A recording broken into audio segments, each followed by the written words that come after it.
Venemaa sai ühe oma eliitlennuväe pihta sõja algusest peale ühe rängima löögi. See leidis laialdast vastukaja sel laupäeval, 2. mail 2026. Ukraina võimud väidavad, et droonid tabasid hävitajaid Tšagoli lennubaasis Tšeljabinski piirkonnas, umbes 1700 kilomeetri kaugusel Ukraina piirist. Satelliidipiltide ja sõjaväe teadetega näidati, et Ukraina suutis läbida vahemaa, mida Moskva pidas turvaliseks. Ma räägin sulle sellest kõigest kohe, aga praegu tahad sa kindlasti olla kanali tellija, et olla hästi informeeritud, saada reaalajas infot parima ajakirjandusliku kvaliteediga, usaldusväärsuse standardil Milson Alves. Ukraina kindralstaabi ja mehitamata süsteemide vägede komandöri Robert Magyar-Brovdi sõnul. Ukraina droonid tabasid Venemaa kõrge väärtusega lennukeid, sealhulgas hävitajaid Su-57 ja vähemalt üht Su-34. Teave avaldati lennuki kohta, mis tabati 25. aprillil.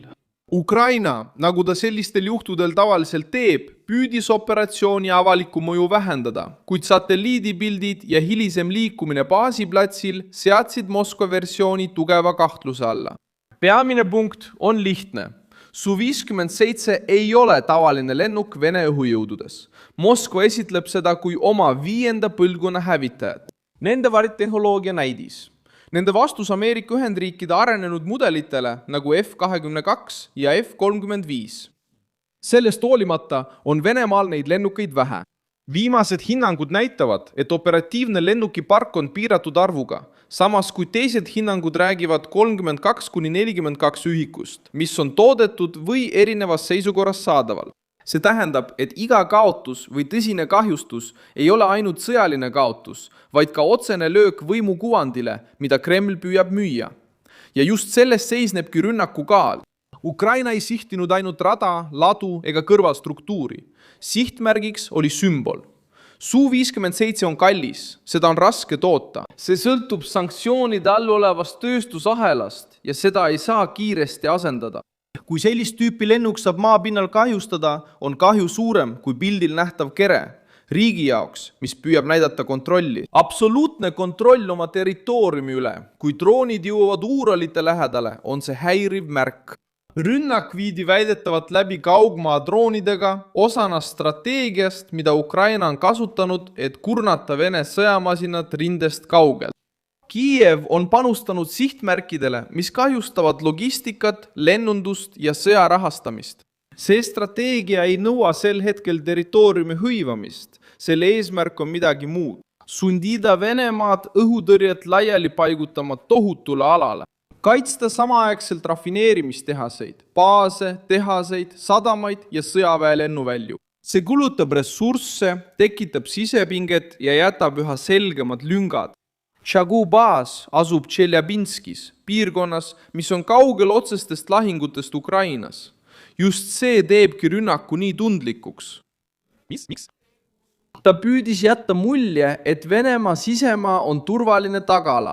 Nüüd iga uus Ukraina rünnak kaugete sihtmärkide pihta lammutab seda tunnet. Kui droonid suudavad tabada kaasaegseid lennukeid 1700 kilomeetri kaugusel, on sõnum karm. Vene territooriumi sügavus ei taga enam automaatset kaitset. Su-34 on selles arvestuses samuti tähtis roll. Seda kasutatakse Venemaa poolt ründeplatvormina, eriti juhitavate laskemoonade ja rakettidega pommitamisel. Tegelikult on see lennuk seotud laiaulatusliku surve avaldamisega linnadele, energiale, taristule ja Ukraina positsioonidele. Seetõttu peab Kiiev seda tüüpi sihtmärke prioriteediks. Löödes lennukeid maapinnal, püüab Ukraina vähendada Venemaa võimet rünnakuid korraldada, ilma et peaks nende lennukitega õhus silmitsi seisma, kus risk oleks palju suurem. Löök Tšagusse sobitub samuti laiemasse sündmuste ahelasse.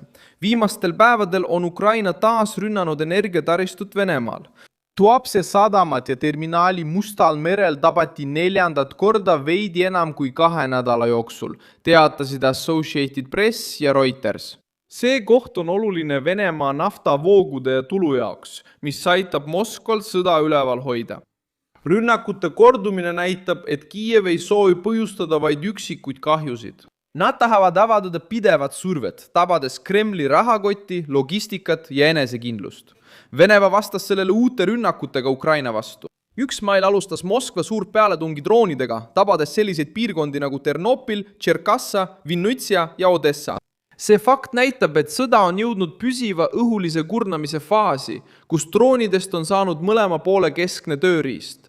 Kuid siin on üks oluline erinevus. Oluline on see, et samal ajal kui Moskva püüab hävitada Ukraina taristut, püüab Ukraina tabada neid punkte, mis toetavad Venemaa võimet rünnakuid jätkata.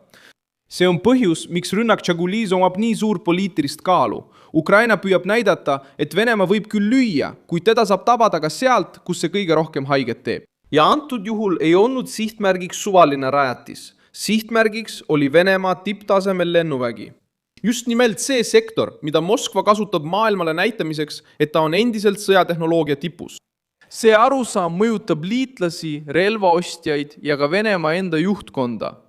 Samuti on sellel praktiline mõju lahinguvälja. Kui Venemaa peab õhutõrjesüsteeme kaugemate baaside kaitseks ümber paibutama, võtab ta selle kaitse ära teistelt aladelt.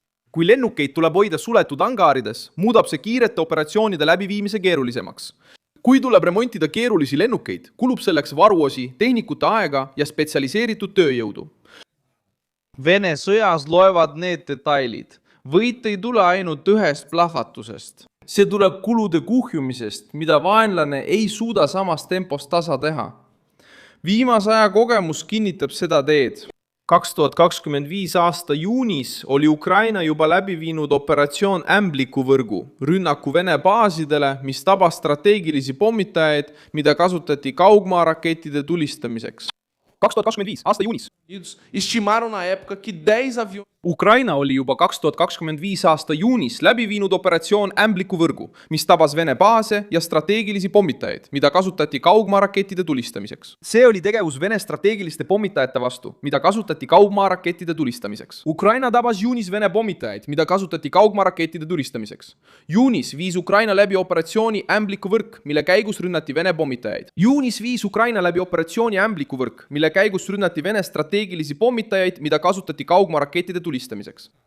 Ukraina ründas Vene pommitajaid, mida kasutati kaugmaarakettide tulistamiseks. Ukraina operatsioon tabas Vene sihtmärke kaugelt. Israelis sai ta tuntuks strateegiliste sihtmärkide ründamisega, enne kui suuremad ohud jõudsid välja kujuneda.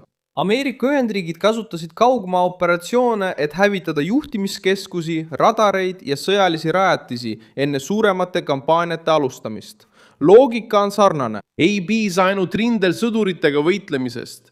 Vaja on halvata vaenlase sõjamasina luure, löögivõime ja kütusevarustus. Ukraina püüab seda teha Venemaa vastu, kuid kasutades odavamaid droone ja üha sügavamaid rünnakuid. See on järjestikune sündmustahel. Põlevad rafineerimistehased, surve all olevad sadamad, rünnatud naftajaamad, varem tabamusi saanud pommitajad ja nüüd on uudiste keskmes varghävitajad. Venemaal on endiselt suur sõjaline jõud. Ta ründab endiselt tugevalt ja põhjustab Ukrainas endiselt tohutut hävingut. Kuid arusaam, et tema tagala on kaitstud, on muutunud üha nõrgemaks. Kiiev püüab seda nõrkust poliitiliseks eeliseks pöörata. Näidates, et suudab tabada Tšeljabinskit, saadab Ukraina sõnumi nii Moskvasse, Euroopasse kui ka Washingtoni.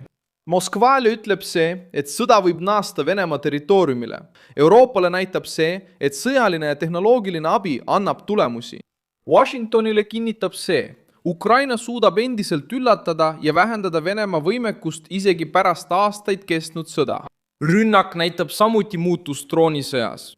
Alguses nägid paljud neid seadmeid toetavate relvadena, mis sobivad vaatlemiseks või väiksemateks rünnakuteks. Nüüd ründavad need rafineerimistehaseid, strateegilisi baase ja kõrge väärtusega lennukeid. Ukraina sai aru, et tal ei ole vaja omada suuremat õhujõudu kui Venemaal, et valusaid lööke anda.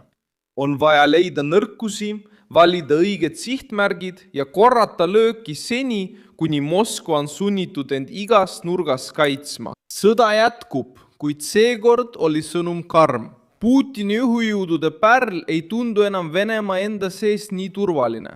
Mina olen Milson Alves News ja minu eesmärk on hoida sind iga päev tõese infoga hästi kursis. Uudiste lingid leiad video kirjeldusest. Pane sellele videole like. Telli kanal ja vaata lõpus kommentaare, et olla veelgi paremini seotud Milson Alvesi kogukonnaga.